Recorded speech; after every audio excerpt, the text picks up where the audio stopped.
എല്ലാവർക്കും നമസ്കാരം. ഇന്ന് നമ്മുടെ ഗൂസിൻ്റെ കുഞ്ഞുങ്ങളുടെയും വിശേഷമാണ് നമ്മളിന്ന് വീഡിയോയിലൂടെ കാണിക്കാൻ പോകുന്നത്.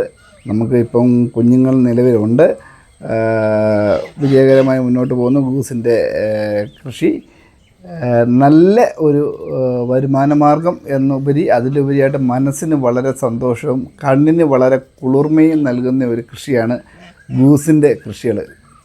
അന്നേരം വാത്ത എന്നും ഇവരെ അറിയപ്പെടും. ഇവർക്ക് അമിതമായി നമ്മൾ കാശ് ചിലവാക്കേണ്ട ആവശ്യമില്ല. ഇവർക്ക് വേണ്ടുന്നത് പോച്ച, അങ്ങനെയൊക്കെയുള്ള പച്ച ഇലകൾ, ഇതൊക്കെ മതി. കാരണം പറഞ്ഞാൽ ഇവർക്ക് കൂടുതൽ തീറ്റി കൊടുത്ത് നമ്മൾ കോഴികളെയോ ഒക്കെ വളർത്തുമ്പോൾ കണ്ടമാനം തീറ്റ വേണ്ടി വരും. ഇപ്പം താറാവായാലും നമുക്ക് തീറ്റ വേണ്ടി വരും. ഇവർക്ക് പോച്ചയൊക്കെ മതി. പോച്ച, പിന്നെ അതേപോലെ അവർക്ക് അത്യാവശ്യമായിട്ട് വേണ്ടുന്നത് വെള്ളമാണ് വേണ്ടുന്നത്. അവർക്ക് വെള്ളം, കാരണം അവരുടെ പ്രചരണം, അതായത് പ്രത്യുൽപാദനം നടക്കണമെങ്കിലും അവർക്ക് പിടയ വെട്ടണമെങ്കിലുമൊക്കെ അവർക്ക് നിർബന്ധമായി വെള്ളം വേണം. വെള്ളമില്ലെങ്കിൽ കൃഷി പരാജയമായിരിക്കും. ഇതുമായിട്ട് ഒത്തിരി വെള്ളം വേണ്ട. അവർക്ക് ഒരു ബേസിനിലോ അല്ലെങ്കിൽ ചെറിയ ടാങ്ക് കെട്ടിയിടുകയോ ഒക്കെ ചെയ്ത് കഴിഞ്ഞാൽ അവരതിനകത്ത് സുഖമായി പിന്നെ ജീവിച്ചോളും. ഞാനൊരു ചെറിയ ടാങ്ക്, എനിക്ക് ഇത്രയും ഗൂസ് ഉള്ളത് കൊണ്ട് ഞാൻ ചെറിയ ടാങ്കാണ്. അതിൻ്റെ കുഞ്ഞുങ്ങളൊക്കെ കുളിക്കുന്നതൊക്കെ കാണുന്നുണ്ട്. അല്ലെങ്കിൽ തന്നെ ഇവരെ കാണാൻ എന്ത് അഴകാണ്, എന്ത് രസമാണ് ഇവരെ കാണാൻ, അല്ലേ? നല്ല ഭംഗിയല്ലേ? അതായത് വെള്ളയും കൂടെ ആകുമ്പോൾ വളരെയധികം രസകരമായ കാഴ്ചയാണ് നമുക്ക്.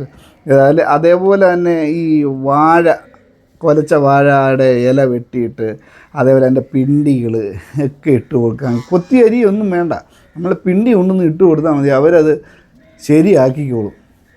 പിന്നെ വലിയ ചിലവ് മാത്രമല്ല, വലിയ കരുതലോ അല്ലെങ്കിൽ കെയർ ചെയ്യുകയോ ഒന്നും വേണ്ട. മറ്റ് രോഗങ്ങളില്ല എന്നുള്ളതാണ് ഗൂസുകളുടെ വേറൊരു പ്രത്യേകത. ഒരു ഗൂസിൻ്റെയൊക്കെ ലൈഫെന്ന് പറയുന്നത് ഒരു 25 കൊല്ലം വരെയൊക്കെ ലൈഫ് ഉണ്ടെന്നാണ് പൊതുവെ പറഞ്ഞു കേൾക്കുന്നത്. പിന്നെ പ്രതിരോധ ശേഷി കൂടുതലാണ്. അതേപോലെ കുഞ്ഞുങ്ങൾക്ക് നല്ല മാർക്കറ്റാണ്, ഡിമാൻഡാണ്. വലിയ ചിലവില്ലാതെ നമുക്ക് മുന്നോട്ടുണ്ട്. അതായത് ഇവർക്ക് ഫീഡ്, അത് തീറ്റി കൂടുതൽ കൊടുക്കേണ്ടതായിട്ട് വരത്തില്ല. അതേപോലെ കുഞ്ഞുങ്ങളെ ഇവർ മുട്ടയിട്ട് അടയിരുന്ന് വിരിച്ച് കുഞ്ഞുങ്ങളെ അവർ തന്നെ നോക്കിക്കോളും. നമ്മളെ കുഞ്ഞുങ്ങളുടെ അയലോകത്ത് പോലും പോകണ്ട എന്നുള്ളതാണ് എൻ്റെ സത്യം. പണ്ട് കാലങ്ങളിൽ കൊട്ടാരങ്ങളിൽ ഇവരായിരുന്നു ഈ ആരെങ്കിലുമൊക്കെ വരുവാണെങ്കിൽ അറിയിക്കുന്നത്.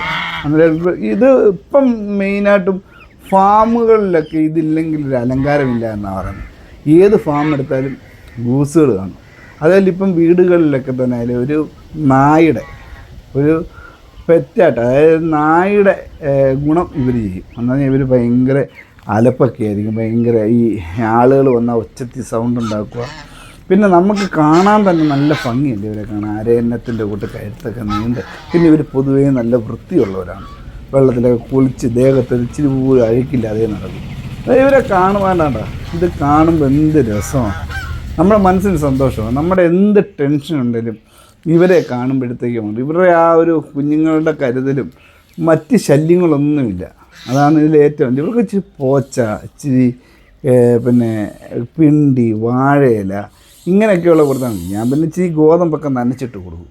എന്നാൽ ഞാൻ തലേന്നേ ഗോതമ്പ് വാങ്ങിച്ച് വെള്ളത്തിലിട്ട് വെച്ചിട്ട് പിറ്റേന്ന് ഞാൻ കൊണ്ടുവന്ന് കൊടുക്കും. അങ്ങനെ ഇവർക്ക് അതും ഇവർ കുറച്ച് വെള്ളവും കൂടെ ചേർത്ത് കൊടുക്കുകയാണെങ്കിൽ ഇവർ കഴിക്കും.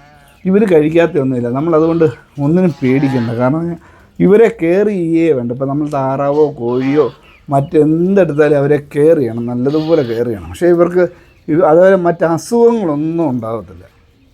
ഇവർക്ക് മുട്ടയെന്നൊക്കെ പറയാൻ സാധാരണ ഒരു 3 താറാമുട്ടയുടെ വലിപ്പമുണ്ട് ഇവരുടെ ഒരു മുട്ടയ്ക്ക്. അതേപോലെ ഇവർ മുട്ടയിട്ട് അടയിരുന്ന് വിരിക്കും. അതിനൊന്നും നമ്മൾ ഇൻക്യുബേറ്റർ ഒന്നും വെക്കേണ്ട ആവശ്യമൊന്നുമില്ല. എല്ലാം കൊണ്ടും നമുക്ക് വലിയ കെയറിങ് ഇല്ലാതെ വളർത്താൻ പറ്റും. അതായത് തന്നെ കുഞ്ഞുങ്ങൾക്ക് എന്തോ ഡിമാൻഡാണെന്നറിയാമോ? നമുക്ക് എവിടെ നിന്നൊക്കെയാണ് ഓർഡർ വരുന്നതെന്ന് അറിയാമോ? കുഞ്ഞുങ്ങളെ കൊടുക്കാനും എടുക്കാനും ഒക്കെ ഉണ്ടെങ്കിൽ കണ്ടമാനം കുഞ്ഞുങ്ങളുണ്ടാകുന്നതിന് മുമ്പിട്ടേ ബുക്കിംഗ് ആവും. നമ്മുടെ ഗൂസിനെ വളർത്തി നോക്കുമ്പോൾ മനസ്സിലാകും. കാരണം ഒരു വീട്ടിൽ 2 എണ്ണം ഉണ്ടെങ്കിൽ പട്ടിയെ വളർത്തണ്ട. കാരണം പറഞ്ഞാൽ ആര് വന്നാലും അവർ സിഗ്നൽ തരും, അവർ പിന്നെ അതിൻ്റെ സൗണ്ട് ഉണ്ടാകും. അതേപോലെ ഒരു കാവൽ നായയുടെ എല്ലാ ഗുണങ്ങളും ഇവർക്കുണ്ട്. പിന്നെ ആരെയും കടിച്ച് പരിക്കേൽപ്പിച്ചെന്ന് പറയത്തതുമില്ല. അങ്ങനെയൊക്കെ പറ്റും. പിന്നെ കുട്ടികൾക്കൊക്കെ വളരെ ഇഷ്ടമാണ്. ആർക്കായാലും ഇപ്പം റോഡേ പോകുന്നവരായാൽ പോലും ഇവരെ കണ്ടാൽ ഒന്ന് നോക്കി നിൽക്കും. അതൊക്കെ ഒരു വലിയ ഗുണമുള്ള കാര്യമാണ്. അതായത് ഇച്ചിരി വെള്ളം മാത്രം ഉണ്ടെങ്കിൽ, ആഹാരം എന്ന് പറഞ്ഞാൽ അവർ തുറന്നു വിട്ടാലും അവർ പോച്ചകളൊക്കെ തിന്നായാലും അവർ ജീവിക്കും. അവർക്ക് ഇച്ചിരി വെള്ളം ഇല്ലെന്നും വേണ്ട കുഴപ്പമില്ല, പക്ഷേ അവർക്ക് ഈ പിന്നെ ഇത് ജോഡി ചേരാൻ വേണ്ടി അവർക്ക് പിന്നെ വെള്ളം വേണം. വെള്ളം ഇവർക്ക് നിർബന്ധമാണ്. മുട്ടയെടുക്കാനോ കുഞ്ഞുങ്ങളെയൊക്കെ ഉൽപ്പാദിപ്പിക്കാനോ ഒക്കെ ഒരു ടാങ്കും വെള്ളമൊക്കെ സൗകര്യം ഉണ്ടെങ്കിൽ വളരെ നല്ലതാണ്. ഗൂസ് വളരെ സുഖമാണ്. അതായത് ഒരു മുട്ടയിടാൻ വേണ്ടി തന്നെ അതെങ്കിൽ ഒരു ചെറിയ ടയറോ അതേപോലെ ഈ തക്കാളി പെട്ടിയോ അങ്ങനെയൊക്കെ ഉണ്ടെങ്കിൽ അവർ ഇച്ചിരി കച്ചിയോ അല്ലെങ്കിൽ വേസ്റ്റോ എന്തെങ്കിലുമൊക്കെ വാരിയിട്ടേക്കെങ്കിൽ അവർ അതിനകത്ത് കയറി ഇരുന്ന് ഒരു ദിവസം മുട്ടയിട്ട് ആ മുട്ടയൊക്കെ മറച്ച് വെച്ച് മുട്ട തീരുമ്പോഴത്തേക്ക് അവരതിനകത്ത് അടയിരുന്ന് കുഞ്ഞുങ്ങളെ സ്വന്തം മുട്ട തന്നെ വിരിച്ച് അവർ വെളിയിലിറങ്ങി സുഖാണ്ടാണ് പിണ്ടിയൊക്കെ തിന്നുന്നുണ്ട. പിണ്ടി ഇതേപോലെ വലുതായിട്ട് കൊണ്ടിട്ടാൽ നമ്മൾ കൊത്തി അരിഞ്ഞൊന്നും കൊടുക്കണ്ട. പിണ്ടി കൊണ്ടിട്ടെടുത്താൽ ഇതേപോലെ പിണ്ടി ഈ പിന്നെ വാഴവള്ളി പോലെ ഇഞ്ചനീര പോലെ ആക്കി അത് മൊത്തവും കഴിച്ചോളൂ. ഇത് നല്ല ഒരു കൃഷിയാണ്. അതുമാത്രമല്ല നമ്മുടെ മനസ്സിന് ഒത്തിരി സന്തോഷം തരുന്നതും. അതായത് ഒരു കൃഷി ചെയ്യുമ്പം നമുക്ക് ചിലവ് കുറവും വരവ്, അതായത് നമുക്ക് ലാഭവും മനസ്സുഖവും ഉള്ള ഒരു ബിസിനസ്സാണ് ഗൂസിൻ്റെ കൃഷി. അത് ഗൂസിൻ്റെ കൃഷി ഇഷ്ടപ്പെടുകയാണെങ്കിൽ അതേപോലെ ഇതിനെപ്പറ്റി എന്തെങ്കിലും ഡൗട്ടുകളൊക്കെ ഉണ്ടെങ്കിൽ നിങ്ങൾക്ക് കമൻറ്റായിട്ട് ചോദിക്കാം. അതേപോലെ എന്ത് കാര്യത്തിനും നമ്മളെ വിളിക്കാം. കാരണം നമുക്ക് അത്യാവശ്യം കുറച്ച് കാര്യങ്ങളൊക്കെ ഇവരെക്കുറിച്ച് അറിയാം. അതുമാത്രമല്ല ഇവരെ കയറിയേണ്ടി ഒരാവശ്യവുമില്ല. നല്ല രീതിയിൽ നമുക്ക് കാണാനും ഒക്കെ നല്ല ഭംഗിയാണ്. അത് ഗൂസിൻ്റെയൊക്കെ എന്തെങ്കിലുമൊക്കെ ഡൗട്ടുകളുണ്ടെങ്കിൽ ചോദിച്ചാൽ മതി, ഞാൻ പറഞ്ഞുതരാം. ഇത് നല്ലൊരു വീഡിയോ ആണെങ്കിൽ മാക്സിമം ഒന്ന് ഷെയർ ചെയ്യുക. എന്നാലും നമുക്ക് അടുത്ത വീഡിയോ കാണുന്നവരെ ബൈ.